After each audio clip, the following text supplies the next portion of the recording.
로마서 8장 18절입니다.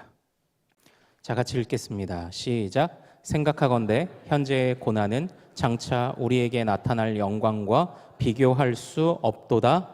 아멘. 아멘. 자, 오늘 우리 함께 읽은 이 말씀 통해서요, 우리 감사 5번째, 비교할 수 없는 영광이라는 제목으로 은혜를 같이 나누도록 하겠습니다. 이게 참 일주일 저녁 집회 하는 것이 이제 참 들으시는 여러분이나 준비하는 저나 서로 참 쉽지는 않은 것 같습니다. 우리 찬양팀도.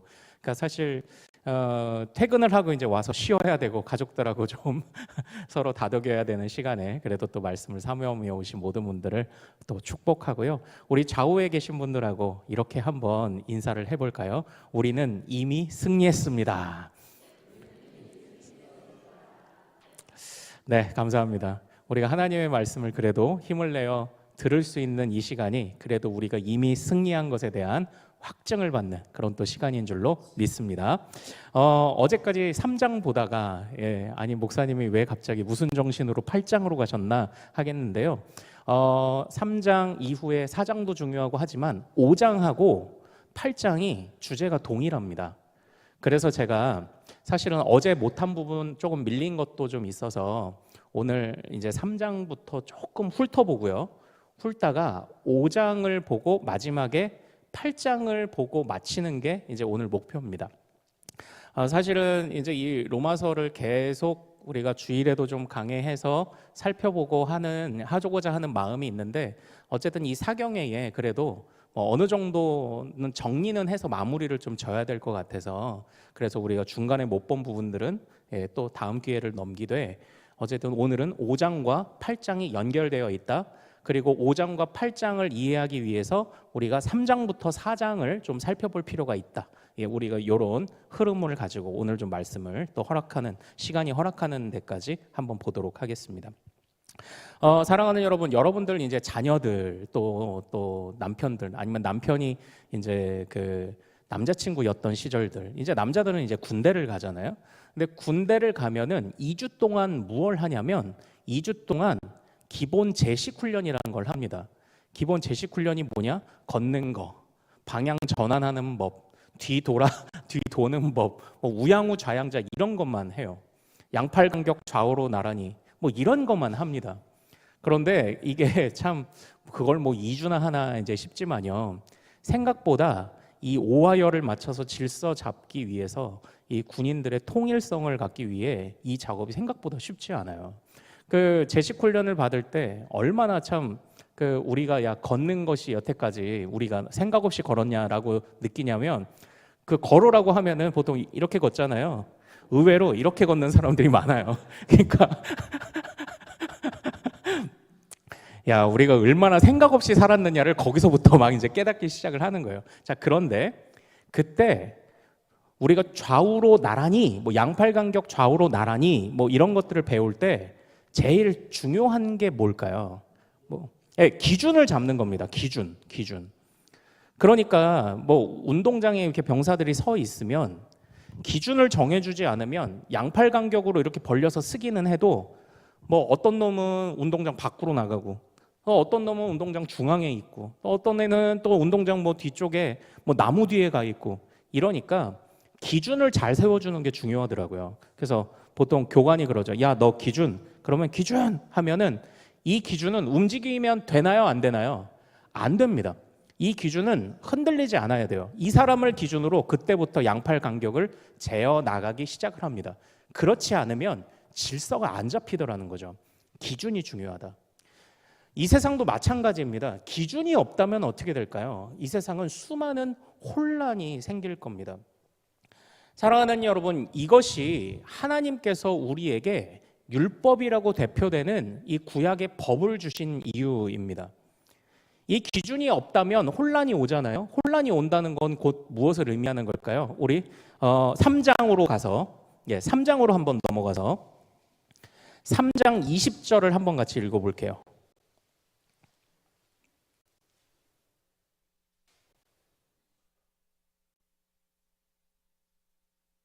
자, 3장 20절. 네, 3장 20절부터 이제 쭉 훑어가 보죠. 자, 3장 20절 같이 읽겠습니다. 시작. 그러므로 율법의 행위로 그의 앞에 의롭다 하심을 얻을 육체가 없나니 율법으로는 죄를 깨달음이니라. 아멘. 여기서 우리는 중요한 힌트를 보게 돼요. 율법을 왜 주셨다고 말합니까? 죄를 깨닫게 하기 위해서라고 말하는 겁니다. 그러니까 율법이 기준이라는 뜻이에요. 우리 다음 화면도 한번 볼까요? 화면을 보고 좀 한번 보죠. 같이 읽습니다. 시작. 죄가 율법 있기 전에도 세상에 있었으나 율법이 없었을 때에는 죄를 죄로 여기지 아니하였느니라. 다음 화면도 보죠. 자, 시작. 그런즉 우리가 무슨 말을 하리요? 율법이 죄냐? 그럴 수 없느니라. 율법으로 말미암지 않고는 내가 죄를 알지 못하였으니 곧 율법이 탐내지 말라 하지 아니하였더라면 탐심을 알지 못하였으리라. 아멘. 율법을 통해서 뭐를 깨닫게 되었다고요? 죄라는 것을 깨닫게 되었다는 겁니다. 율법이 기준이 되어서, 그러니까 기준이 없으면 혼란하잖아요. 기준이 있다는 것은 무엇이 잘못됐고 무엇이 잘된 것인지를 비로소 구분할 수 있게 되기 시작했다는 것을 의미합니다. 그러니까요, 우리가 이렇게 말할 수 있는 거죠. 요 동그라미 원을 그려놓고 이곳에 나가면 아웃입니다. 우리가 게임을 할 때 이런 말을 할 수 있잖아요. 그 규칙이 없으면은 게임이 그냥 막 대혼란이 될 거예요. 이 동그라미에서 나가지 않는 게 규칙이고 기준입니다라고 말하는 순간 이제 게임이 질서 정연하게 되겠고요. 안에 있으면 사는 거고 나가면 죽는 거고 그렇게 되는 겁니다. 마찬가지로 하나님의 법이 우리에게 주어져서 이 테두리 안에 있으면 선한 것이고 바깥에 있으면 죄야 라는 것을 비로소 깨닫게 해주시는 기준이 되었다고 이야기를 하는 겁니다. 하나님의 법은요, 우리에게 기준을 알게 하시는 겁니다. 기준을. 잘 기억하십시오. 하나님은 왜 우리에게 하나님의 법을 주셨습니까? 기준을 알게 하기 위함입니다. 그래서 무엇이 죄고 무엇이 아닌지를 구별할 수 있도록 하시는 것이 하나님이 우리에게 법을 주신 이유입니다. 우리가 이것을 잘 기억하십시오. 이런 점에서 이런 질문은 무엇과 연결되어 있냐면요. 제가 한번 질문 드려볼게요. 지금 이 로마서에서 계속 이야기하고 있는 것이 유대인들이 이방인보다 잘난 게 없다는 걸 계속 사도 바울이 강조하고 있지 않습니까? 그런데 한편으로는 생각을 해보는 거예요. 아니, 하나님은 유대인들도 실패할 것을 이미 아셨을 텐데 그렇다면 왜 굳이 이방인과 유대인을 왜 나누신 거야? 이렇게 한번 생각을 해볼 수가 있죠. 그리고 왜 굳이 나누신 거야? 그리고 또 지키지도 못할 법을 도대체 왜 주신 거야? 그러니까 유대인들이 계속 실패한 거잖아요. 지키지도 못할 법을 왜 주신 거예요? 왜 주셨을까요? 이게 사실 이런 궁극적인 이런 질문은요, 우리가 유대인들 또는 이스라엘, 지금 계속 이스라엘의 실패를 보고 있는데 이게 자칫하면 오해를 불러일으켜요. 어떤 오해냐면 하나님의 구원 계획이 실패하신 건가? 하나님이 이스라엘을 통해서 무언가 이루시려고 하는 구원 계획이 실패하셨다는 건가? 라는 이런 오해를 갖게 합니다.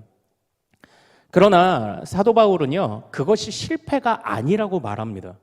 그래서 자, 우리 3장 1절과 2절로 가보겠습니다. 3장 1절과 2절.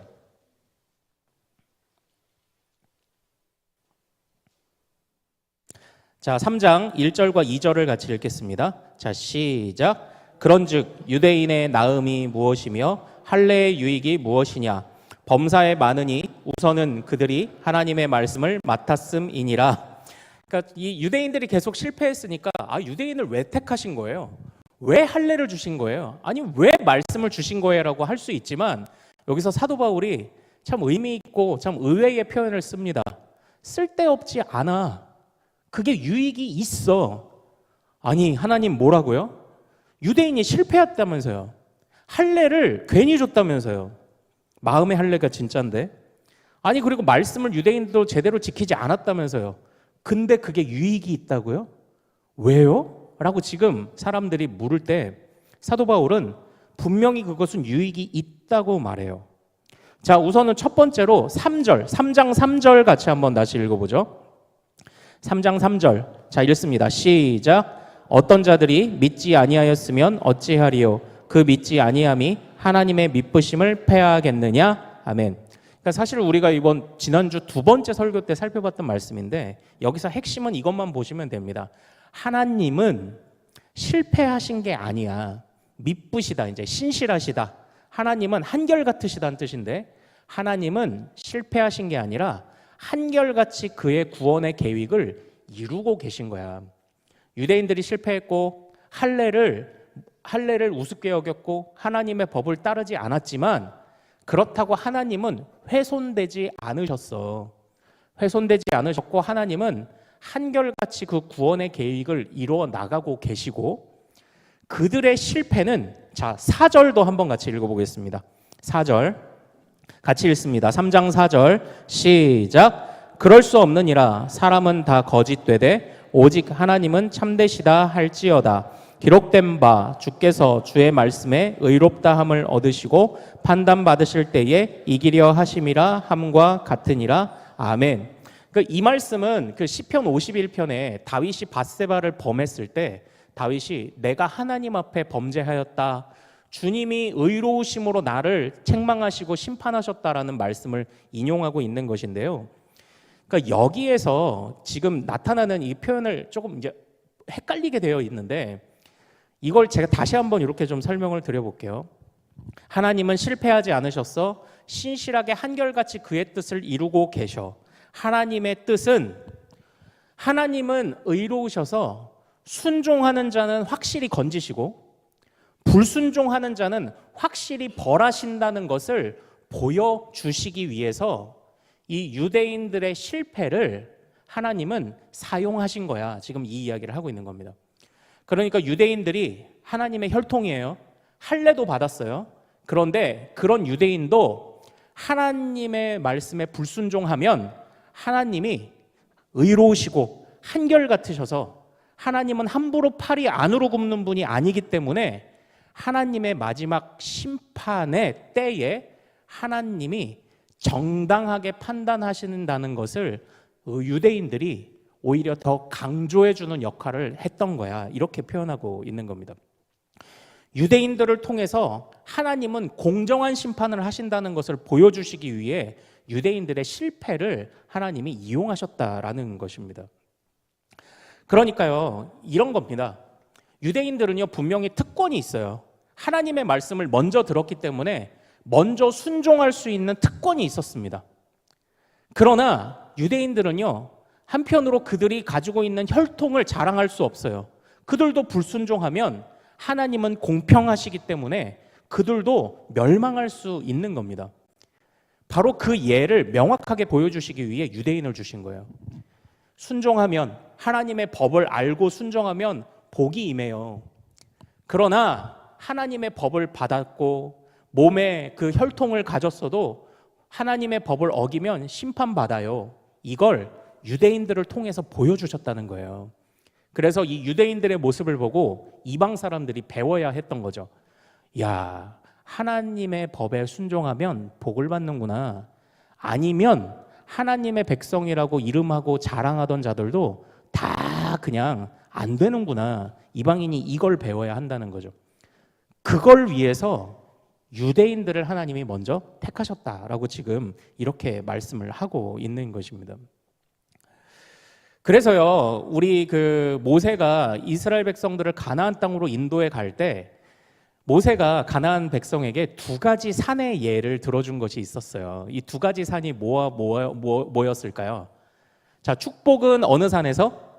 그리심산에서. 저주는 어느 산에서? 에발산에서. 이게 그리심산과 에발산이 이스라엘의 한 중간쯤에 있는 산인데 무슨 특별한 의미가 있는 건 아니고요. 산이 쌍둥이처럼 똑같이 생겼어요. 그리고 진짜 나란히 있습니다. 그걸 보여주시면서 축복과 저주는 진짜 종이 한 장 차이라는 것을 보여주신 거잖아요. 순종하면 축복이고 불순종하면 저주인데 그게 항상 붙어 있다는 걸 보여주는 겁니다. 항상 같이 있다. 하나님이 의로우셔서 공평하게 판단하신다는 것은 이건 너희에게 축복이 될 수도 있고 너희에게 저주가 될 수도 있다. 이걸 모세가 가르쳐 준 것 아닙니까? 지금 사도 바울도 그와 같은 이야기를 하고 있어요. 유대인들을 들어서 하나님의 법을 받고 법을 따라가면 복을 받는구나. 법을 따라가지 않으면, 하나님께 불순종하면 그의 택한 백성이라 이름한 것 어떤 것도, 세상에 어떤 잘난 것도 하나님 앞에서 다 인정을 못 받는구나. 그냥 이거 하나를 명확하게 보여주시기 위해 유대인들을 사용하셨다라는 바로 이겁니다. 그런데 안타깝게도 이 유대인들이 이제 순종을 안 했다는 거잖아요. 유대인들이 순종을 안 한 겁니다. 물론 모두는 아니에요. 그들 중에도, 이 유대인들 중에서도 순종하여 하나님의 구원의 복을 받은 자들이 있었죠. 그러나 모두가 그런 것은 아니었습니다. 그 유대인들이 순종을 안 했습니다. 그래서 그 유대인도 어떤 자들은 구원을 받았고 어떤 자들은 하나님께 버림을 받게 됐던 거죠. 그게 이제 구약의 역사입니다. 그래서 사도 바울은요, 이렇게 명령을 합니다. 그러므로 우리가 하나님의 법에 순종하는 것이 옳은 것이 아니냐라고 이렇게 자꾸 권면을 하고 있는 겁니다. 하나님의 법을 순종하면 유대인도 구원받고 이방인도 구원받고, 법을 어기면 유대인도 저주를 받고 이방인도 저주를 받고, 그러므로 한결같이 우리가 주님의 법에 순종하자, 지금 이 말씀을 주고 있는 거예요. 자, 그러나 사랑하는 여러분, 이제 여기에서 바로 우리가 이 순종이라는 것을 조금 생각해 봐야 할 필요가 있어요. 이 순종이라는 것을 우리가 흔히 생각할 때 이 순종을 오해하기가 쉽습니다.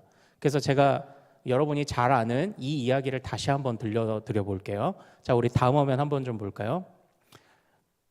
네, 요거. 네. 자, 여러분들 너무나도 잘 아시는 책이죠. 너는 특별하단다라는 바로 이 책을 잘 아실 겁니다. 자, 이 책의 내용은요. 이제 화면은 내려주시고요. 네, 저를 한번 봐주세요. 이 책의 내용은요, 나무 인형들, 목수가 만든 나무 인형들이 사는 마을이 있었어요. 이 마을에도 이 나무 인형들이, 나무 사람들이 살아가기 때문에 나름대로 그들이 살면서 그들의 규칙을 정하고 법을 정하고 그 안에서 사람들이 살아가고 있었어요.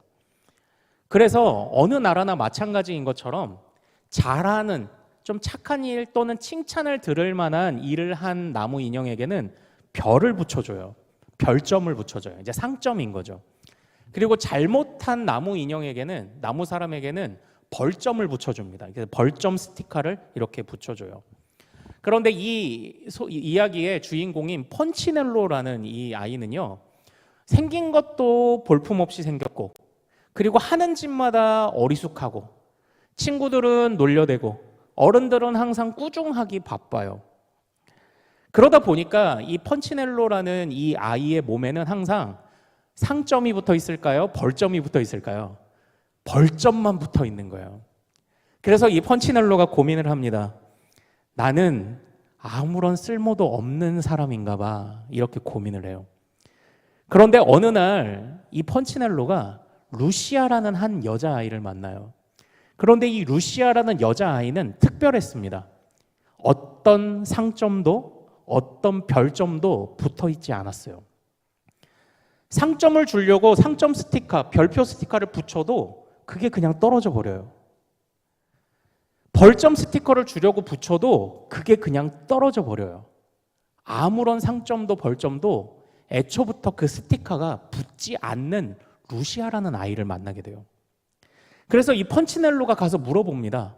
너는 어떻게 아무런 벌점도 붙지 않았니? 라고 물어봤더니 난 잘 몰라. 그런데 그냥 저 언덕 위에 사는 엘리라는 목수 아저씨를 매일 가서 만났을 뿐이야, 이렇게 얘기를 해요.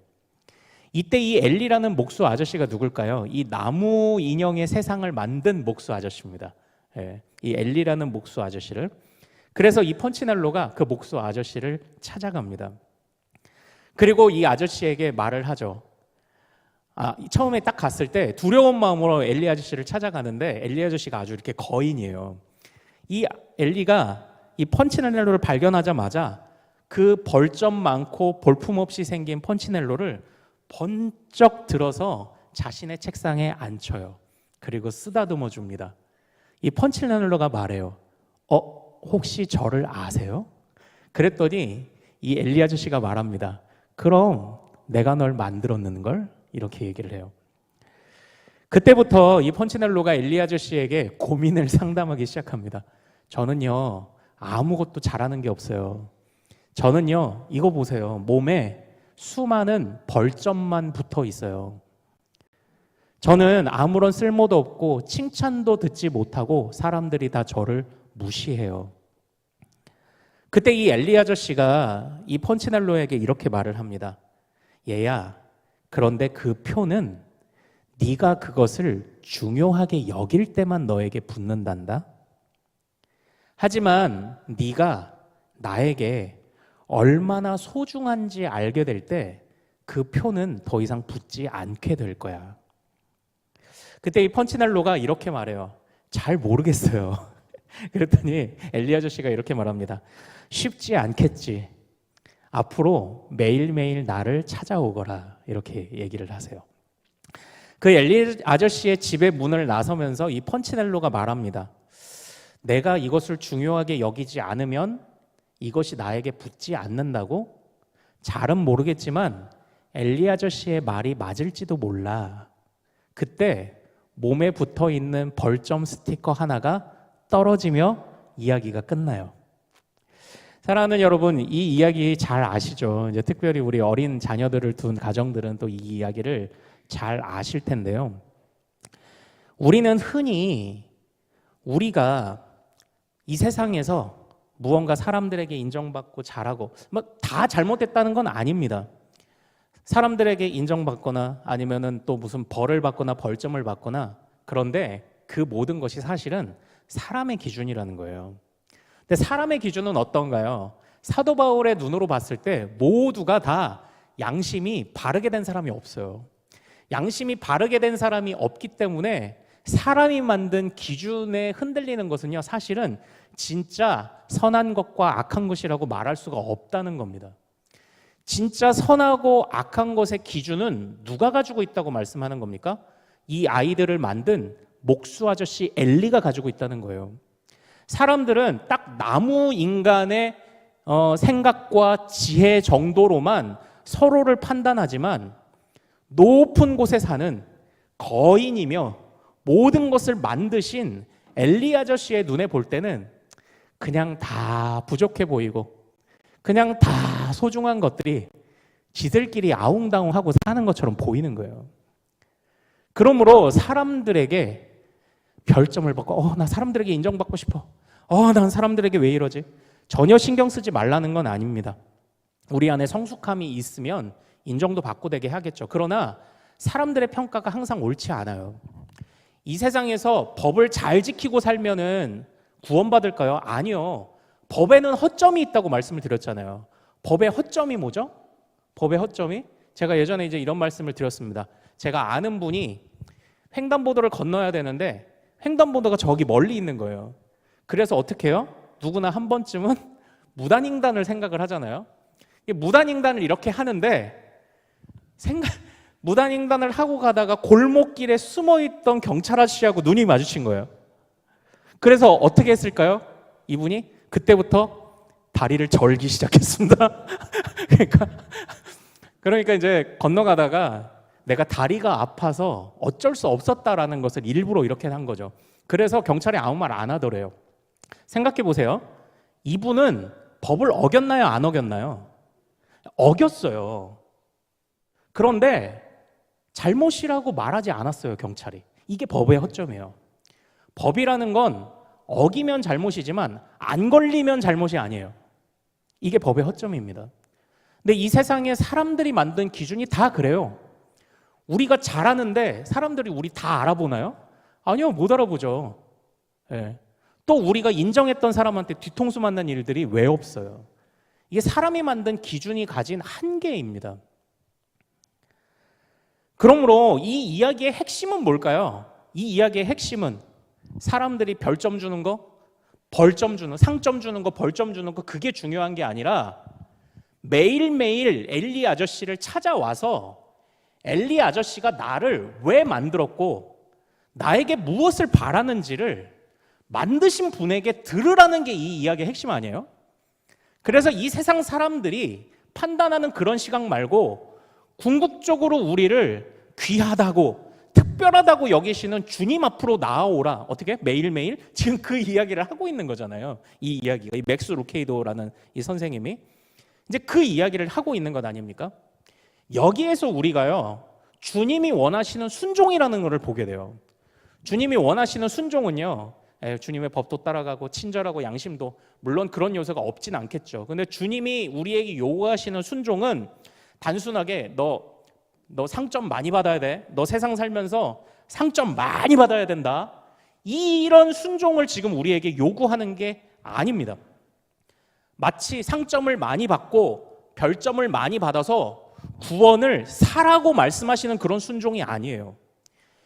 이때 주님이 우리에게 요구하시는 순종이라는 것은요, 믿음의 순종을 말합니다. 이 믿음의 순종이 뭐냐? 자, 우리 이제 4장으로 넘어가겠습니다. 4장에 이 믿음의 순종이 뭔지가 이제 드러나기 시작을 합니다. 제가 이제 어제 잠깐만 말하고 이제 마쳤죠. 4장에서 믿음이 중요하다. 자, 4장에는요, 이제 잠깐 저를 봐주세요. 4장에는 아브라함의 이야기가 드러났는데요. 제가 한번 질문을 드릴 테니까요, 한번 답을 해보십시오. 하나님이 아브라함을 부르셨습니다. OX. 네, 부르셨습니다. 네, 제가 자꾸 질문을 드리면 뭔가 함정이 있을 걸로 생각하고 쉬운 답인데, 문제가 함정 없어요. 다 제가 그냥 직관적으로 여쭤볼게요. 아브라함이 하나님께 부르심을 받았다. OX. 자, 그러면요, O 맞아요. 예. 아브라함이 무슨 잘한 일이 있어서 하나님이 부르셨다. OX.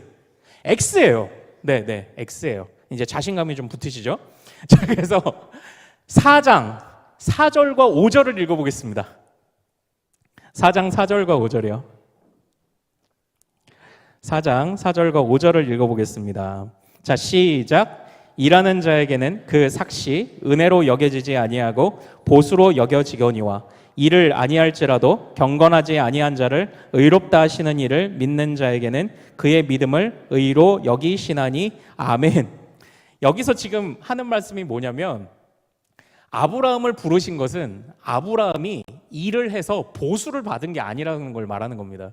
아브라함이 뭐 잘해서 상점을 받아서 그 상점의 대가로 그를 부르신 게 아니라고 말하는 겁니다. 그는 경건하지 않았어요. 그는 상점을 받지 않았어요.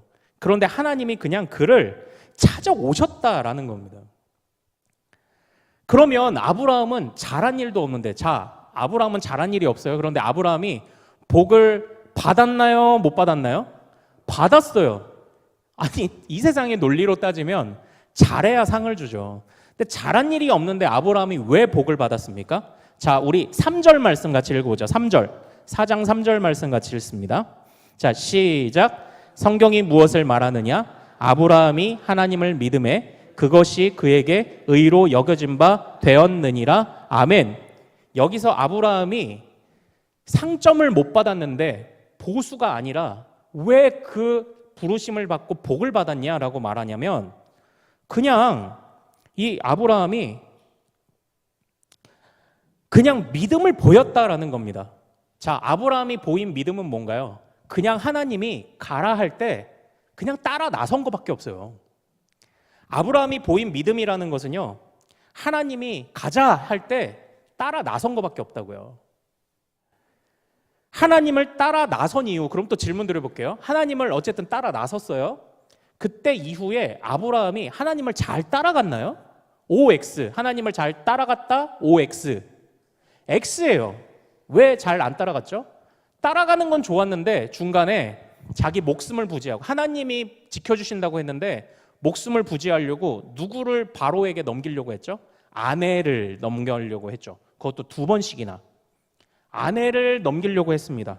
여러 왕들에게. 그리고 하나님이 자식도 주신다고 약속했는데 세상에 첩도 드렸네. 하갈이라는 첩도. 아브라함이 하나님을 따라 나섰는데 잘 따라가지도 않았어요. 자, 그러면 또 질문을 드려볼게요. 마지막 질문입니다. 그렇다면 따라오라고 해서 따라는 왔는데 잘 따라오지 않은 이 아브라함을 하나님이 버리셨나요? 아니면 끝까지 붙잡으셨나요? 끝까지 붙잡으셨다는 거예요. 왜요? 그래서 그걸 은혜라고 말하는 겁니다.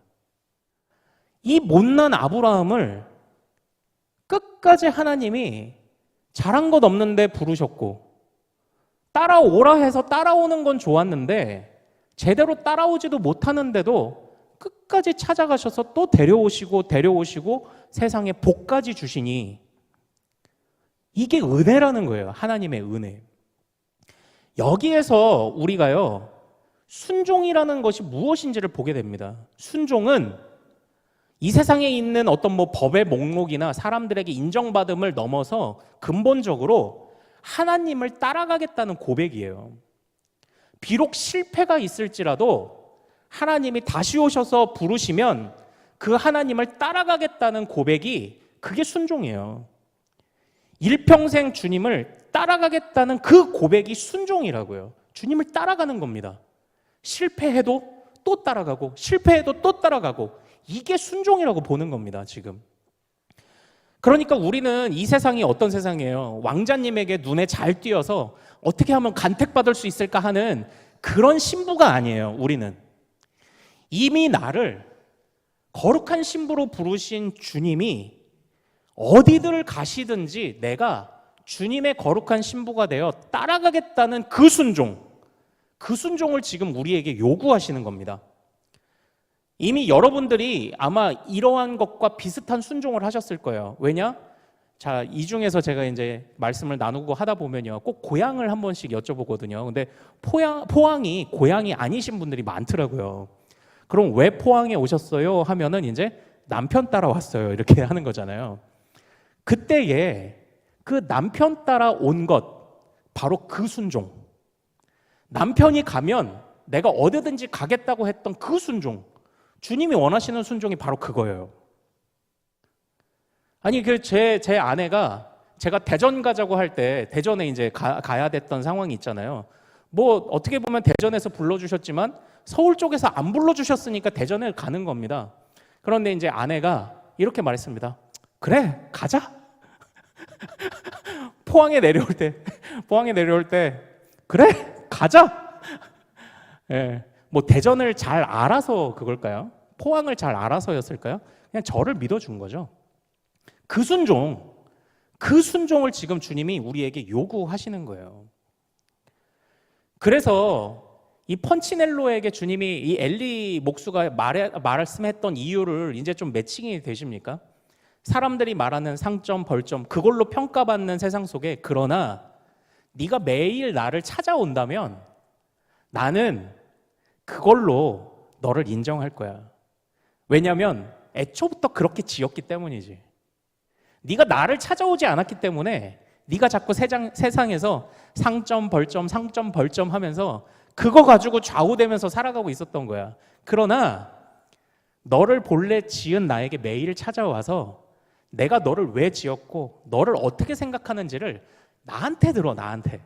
지금 이 말씀을 주님이 하시는 것 아닙니까? 바로 이 믿음이 아브라함을 살린 믿음이라는 거예요.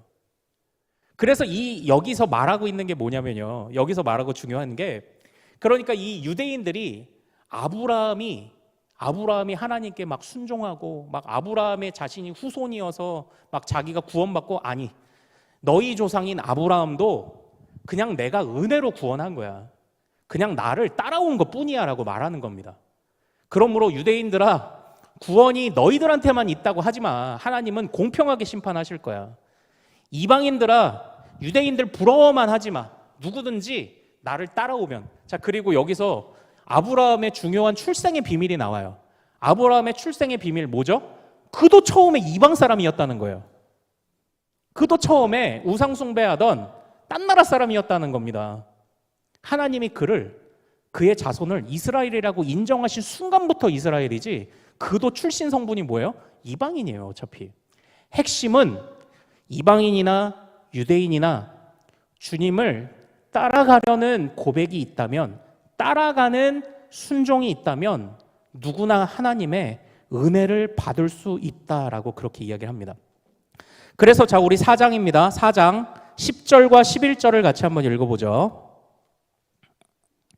4장 10절과 11절 같이 한번 읽어보겠습니다. 시작. 그런즉 그것이 어떻게 여겨졌느냐? 할례시냐 무할례시냐? 할례시가 아니요 무할례시니라. 그가 할례의 표를 받은 것은 무할례시에 믿음으로 된 의를 인친 것이니 이는 무할례자로서 믿는 모든 자의 조상이 되어 그들도 의로 여기심을 얻게 하려 하심이라. 여기서 재밌는 얘기를 하는데 아브라함이 할례를 언제 받았나요?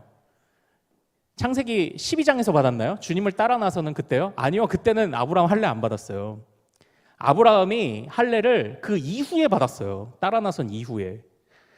그러니까 중요한 게 뭐냐면 할례를 받았기 때문에 주님이 그를 택하신 게 아니에요. 그가 따라 나섰기 때문에 하나님이 그에게 할례라는 표를 주셨다는 겁니다. 이걸 잘 생각하라는 겁니다. 그러니까 아브라함의 출신 성분, 자, 그는 처음부터 이방인이었다. 그는 처음부터 할례 받지 않은 무할례자였다. 그러니까 결국 뭐예요? 지금의 이방인들이나 그나 똑같다는 이야기를 하는 겁니다. 그러므로 가장 중요한 핵심은요, 이방인이나 유대인이나 핵심은 자신의 출신 성분이 아니에요.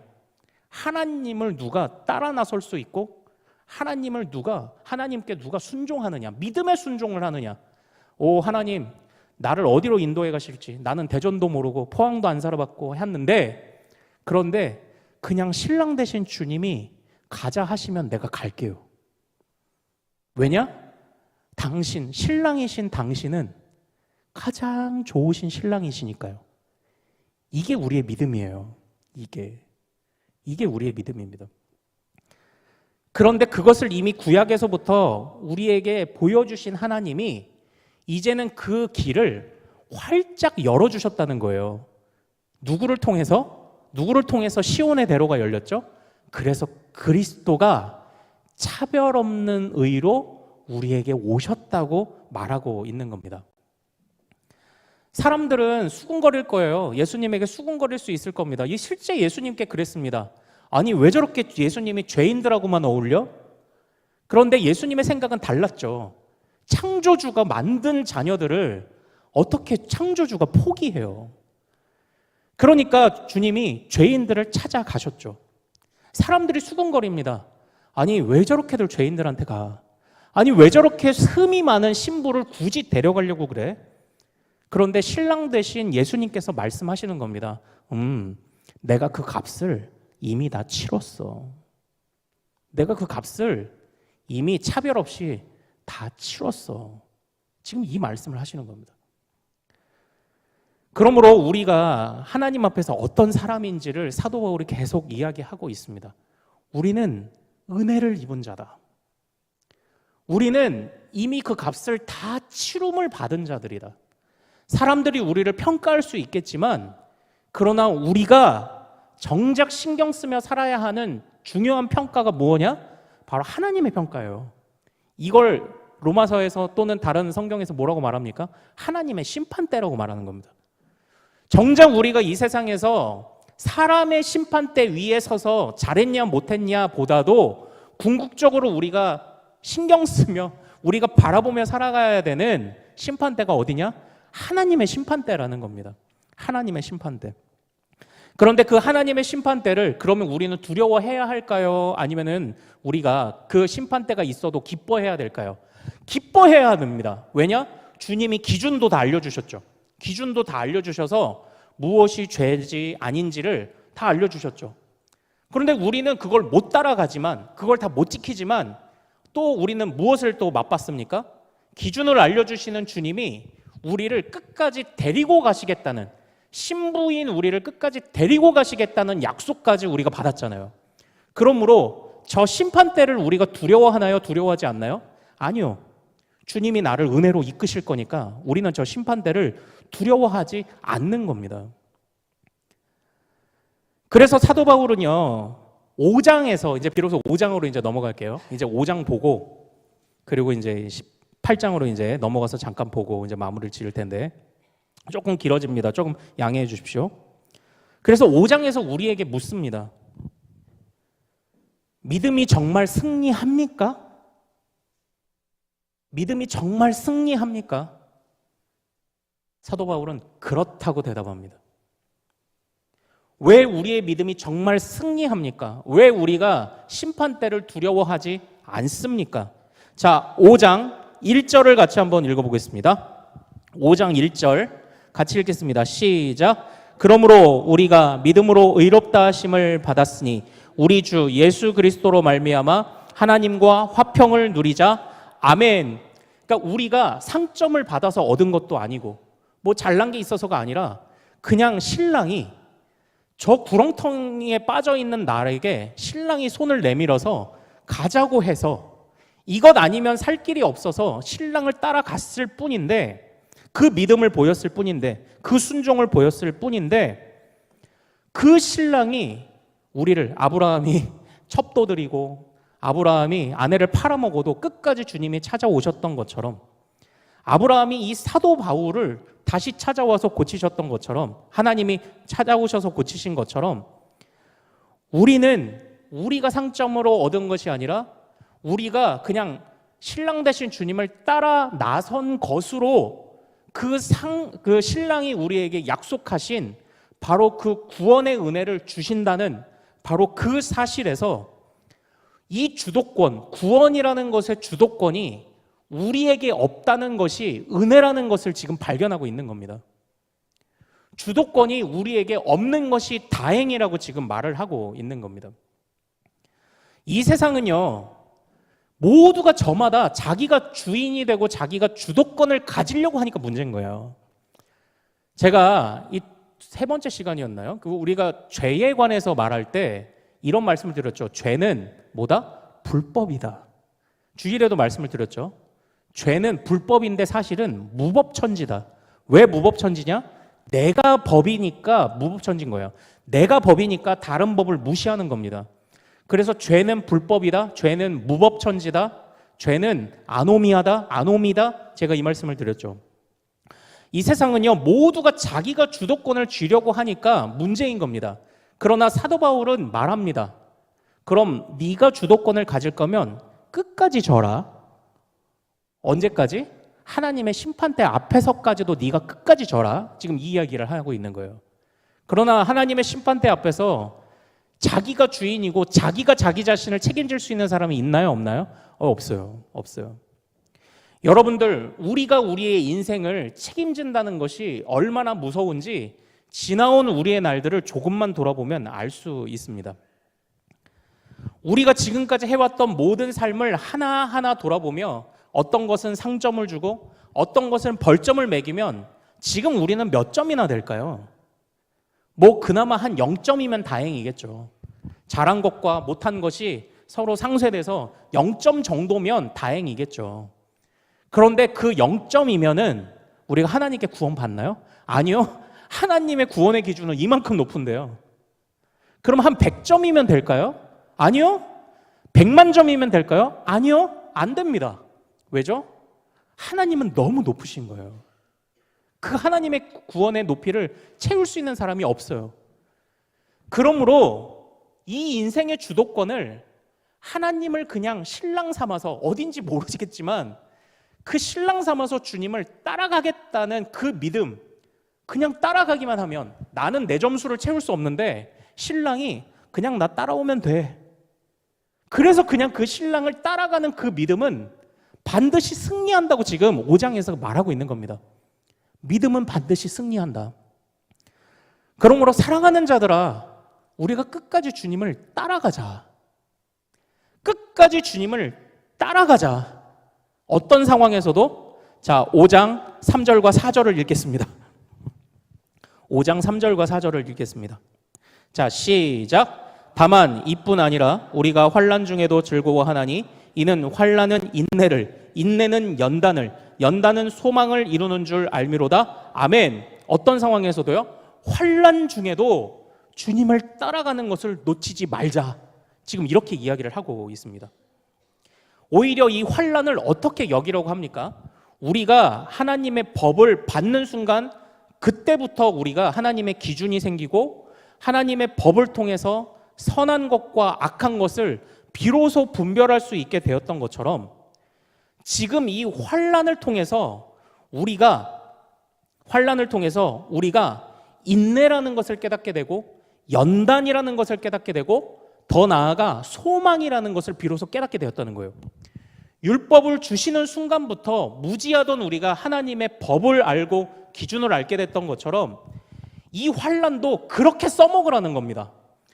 환난 중에도 이 환난을 통해서 너희를 이끌고 너희를 데려가시는 신랑이 이 환난을 통해서 너희로 알게 하시려는 뜻이 있으니 그러므로 이 환난도 하나님의 법과 뜻을 깨달았구나라는 기쁨으로 여기며 살아가라고 말하는 겁니다. 그리고 그 환난을 통해서 끝에 뭐가 있다고요? 와, 이렇게 소망이 중요한 거구나. 그러니까 지금 우리는요, 이 환난을 사실 피하고 싶죠. 이게 쉬운 일이 아니지만 그러나 하나님이 우리를 지금 붙들고 데리고 가고 계시다는 사실을 잊으면 환난이 어렵기만 해요. 그러나 주님이 우리를 지금 붙드셔서 우리를 이끌어가고 계시고 우리가 잠깐 실패하며 주님 못 가요 못 가 하더라도 또 찾아오셔서 다시 건지시는 하나님이라는 사실을 깨닫는다면 이 환난의 끝에 소망을 보게 된다는 겁니다. 그러므로 사랑하는 여러분, 믿음을 놓지 않기를 소망합니다. 그 믿음을 놓는 순간 우리의 모든 것이 무너져요. 내가 내 인생의 주인이 되는 순간 모든 것이 무너지게 된다라는 것입니다. 우리가 이 환난을 겪는 이유는 이 주님을 신랑으로 여기지 않는 많은 사람들이 다 자기의 법을 주장하고 자기의 틀 속에서 우리를 가두려 하기 때문에 우리는 육적으로, 심적으로 부담과 어려움과 환난을 겪으며 살아가요. 그러나 그 사람들이 항상 고민을 우리에게 주죠. 안 믿는 사람들이 왜 더 잘 살아가? 이런 고민을 주지만 그들은 그들에게 곧 닥쳐올 심판 앞에서 잠깐의 기회를 한 번 더 얻은 것 외에는 그들에게 좋은 게 없는 거예요. 그러나 우리는 확실한 그 심판 속에서 주님, 저는요 주님이 따라오래서 왔는데요 그것밖에 없지만 우리는 그 심판을 피하며 이기는 자들이에요. 왜냐? 신랑을 따라 나섰고 그 신랑과 화평을 이루었기 때문이에요. 그 이야기를 하는 겁니다. 이 세상 사람들을 부러워하지 말자. 이 세상 사람들은 임박한 심판을 깨닫지 못하고 그냥 그들에게 소돔과 고모라의 유황불이 내려오는지도 모르고 그냥 그렇게 방탕하게 사는 사람들일 뿐이다. 이 세상 사람들은 홍수가 일어나는 줄도 모르고 여전히 죄가 관영한 대로 살아가는 사람들일 뿐이다. 그러나 너희들이 나를 따라오면 소금 기둥이 되지 않을 거고 너희들이 나를 따라오면 방주에 타게 될 것이라는 말씀을 지금 주님이 이 사도 바울의 입을 통해서 우리에게 하고 계시는 것입니다. 그래서 사랑하는 여러분, 이제 8장으로 넘어가서 제가 이제 마무리를 지어볼게요. 한 3분 정도면 마무리 될 것 같습니다. 8장 18절 우리 같이 한번 읽겠습니다. 그래서 8장 18절에서 이 5장에서 이 소망을 든든히 붙잡으라. 주님이 우리에게 주시는 심판을 이기게 하는 영광은 영원하며 무궁하다라는 말씀을 주시고 8장에서 다시 한번 그걸 강조하는 겁니다. 자, 우리 8장 18절 같이 읽습니다. 시작. 생각하건대 현재의 고난은 장차 우리에게 나타날 영광과 비교할 수 없도다. 아멘. 이게 우리의 고백되길 소망해요. 우리의 고백되길 소망합니다. 환난이 있다 그러면 나를 따라오라고 나를 이끄시는 주님께 초점을 두고 환난을 바라보셔야 됩니다. 저마다의 기준으로 사람들이 말하는 기준 말고 내 기준으로 환난 말고 주님의 나를 따라오고 나를 따라오면 다 해결될 것이라고 말씀하시는 주님의 기준으로 이 환난을 바라보자라는 거예요. 그러면 이 고난은요 오히려 인내와 연단과 소망을 우리에게 가져오는 그런 지름길의 역할을 할 겁니다. 그리고 우리가 믿는 바가 무엇입니까? 주님은 고난으로 끝나지 않으셨다는 거예요. 주님은 부활승천으로 끝나신 거죠. 그게 우리의 장래의 모습이잖아요. 우리의 장래의 모습. 사랑하는 여러분, 지금 우리가 주님이 우리를 사랑하신다는 이 사실을 얼마나 중요하게 여겨야 되는지를 우리가 다시 한번 깨닫기를 원합니다. 어느 부모든지 자식을 혼낼 때가 있을 거예요. 그러나 어느 부모든지 자식을 법으로 다스리는 그런 부모는 없습니다. 우리 아이가 엄마 나 오늘 무단횡단했어. 그러면은 야 너 7만 원. 이런 부모는 없어요. 오히려 법을 어겼다고 해도 부모는 그 자녀를 숨겨주겠죠. 자식을 법으로 다스리는 그런 부모는 없습니다. 용납하고 또 이해하고 또 가르치고 다시 한번 붙잡고 다시 한번 데려오고, 이게 뭐예요? 사랑이죠. 주님이 우리를 그렇게 이끌어가고 계시다라는 것입니다. 그러므로 사랑하는 여러분, 주님이 우리에게 허락하시는 그 장차 비교할 수 없는 영광, 심판을 피하게 하시는 그 영광, 우리는 따라 나섰을 뿐인데, 자 이제 마무리를 짓겠습니다. 같이 한번 따라해 볼까요? 마무리. 결과는 하나님께 맡기고 열심히 오늘을 사십시오. 사랑하는 여러분, 이걸 꼭 기억해 주시길 소망합니다.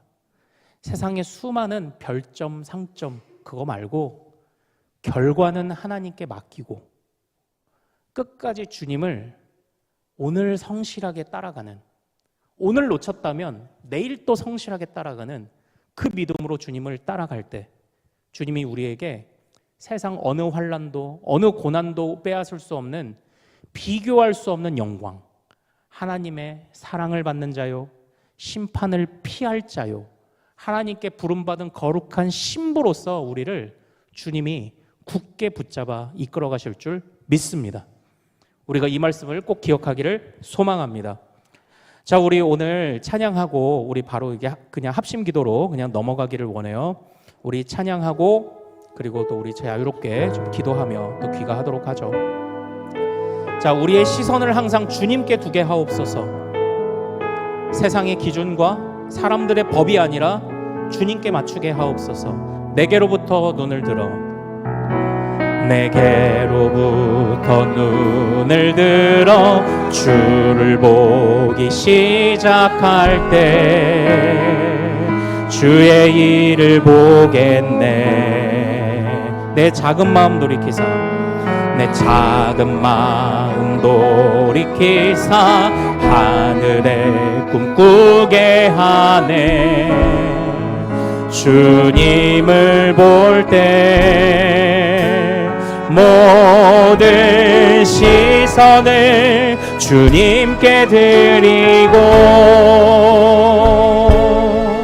살아계신 하나님을 느낄 때 내 삶은 주의 역사가 되고 하나님이 일하기 시작하네. 성령이 나를 변화시켜, 성령이 나를 변화시켜 모든 두려움 사라질 때 주의 일을 보겠네. 황폐한 땅 한가운데서, 황폐한 땅 한가운데서 주님 마음 알게 되리.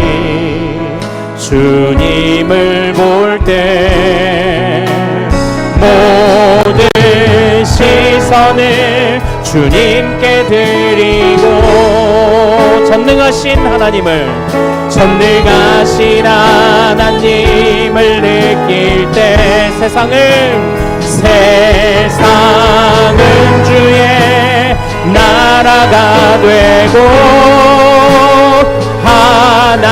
하나님이 일하기 모든 시선을 주님께 드리고 모든 시선을 주님께 드리고 전능하신 하나님을 느낄 때, 전능하신 하나님을 느낄 때 세상은 주의 나라가 되고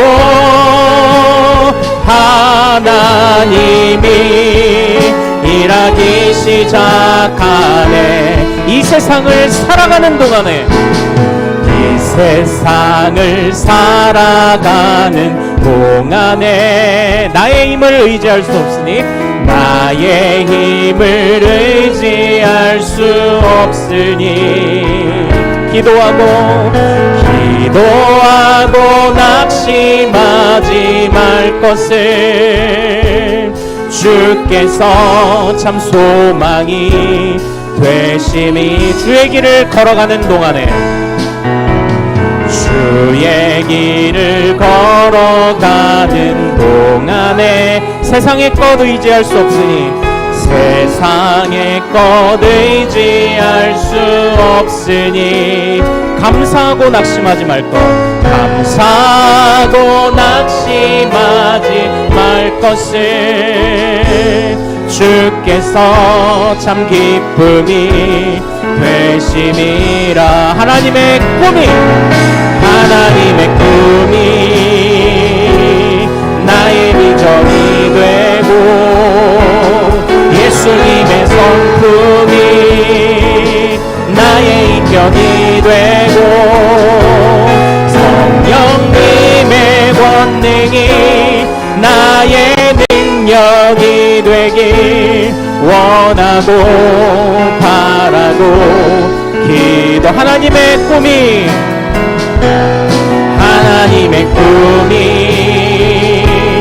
나의 비전이 되고, 예수님의 성품이 나의 인격이 되고, 성령님의 권능이 나의 능력이 되길 원하고 바라고 기도합니다. 사랑하는 여러분, 우리 이 시간 이제 자유롭게 우리 기도로 나아가도록 하겠습니다. 여러분들 가진 기도 제목을 통해서도 기도하시지만, 오늘 우리가 나눈 이 말씀을 통해서도 같이 기도해 주십시오.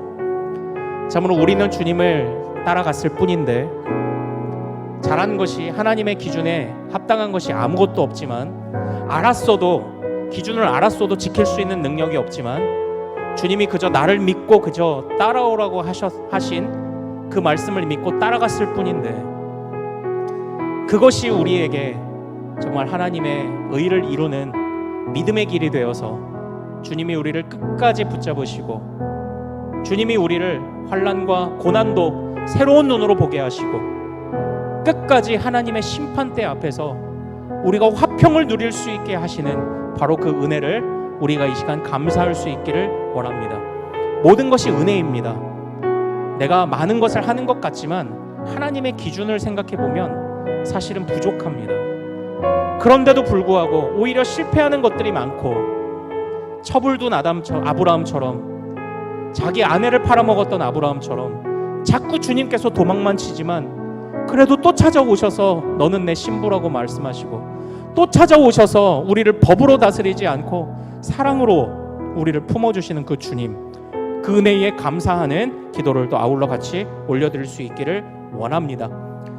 자, 우리 주여 이름 크게 한번 부르고 우리 자유롭게 기도하다가 우리 주님 허락하신 가정으로 귀가하고, 또 내일 우리에게 허락하실 말씀을 또 소망하며 나가겠습니다. 자, 우리 주여 이름 크게 한번 부르고 기도합니다. 주여!